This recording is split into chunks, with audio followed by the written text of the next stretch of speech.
Here's how to make some delicious cheesy no meat lasagna, and it's all from scratch. So let's get started. You're gonna need 4.5 cups of all-purpose flour, 5 whole large eggs plus 2 egg yolks, a dusting of semolina flour, and probably a little bit of salt, 1 diced sweet onion, 2 tablespoons minced garlic or about 6 to 7 cloves, Italian seasoning of your choice, some sweet basil, a pinch of ground pepper, half a cup of shredded Parmesan cheese, 15 ounces of whole milk ricotta, 28 ounces of crushed tomatoes, 15 ounces of tomato sauce, 6 ounces of tomato paste, and finally a tablespoon of sugar. And if you didn't get all of that, all the ingredients are in the description. Alright, let's get right into it. Pour your flour onto your table and make a well. Crack 4 eggs into the well and then add 2 of your yolk.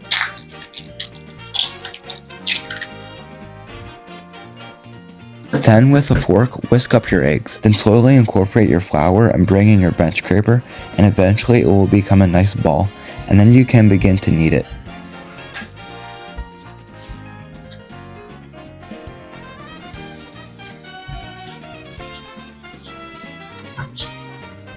After kneading your dough for a while, bring in your semolina flour and sprinkle a little dusting on your work surface. Now it's time to roll out your dough.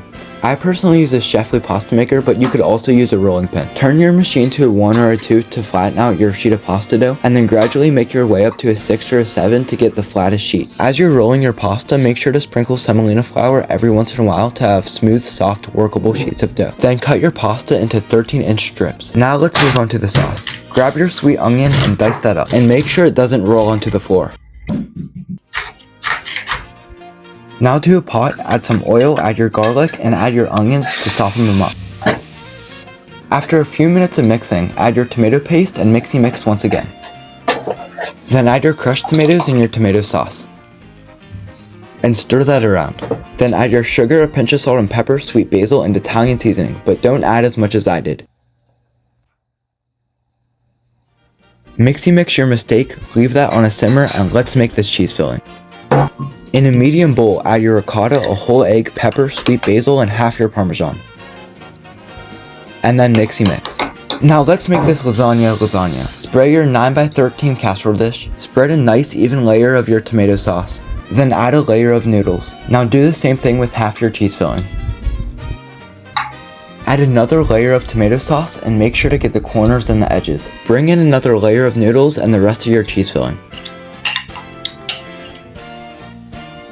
You can never go wrong with a third layer of noodles and another generous layer of sauce. And for the top, add the rest of your Parmesan and whatever other cheeses you have lying around. Cover with aluminum foil and bake your lasagna at 375 for 30 minutes, and then uncover and bake for another 15 minutes at 375. Cool for 15 minutes and voila, you just made a lasagna from scratch. Make this for your next get-together, but you'll probably eat it all before you even think about inviting your friends. And make sure to subscribe so I can make even more cookies for suicide prevention, and like always, recipe in the description and subscribe.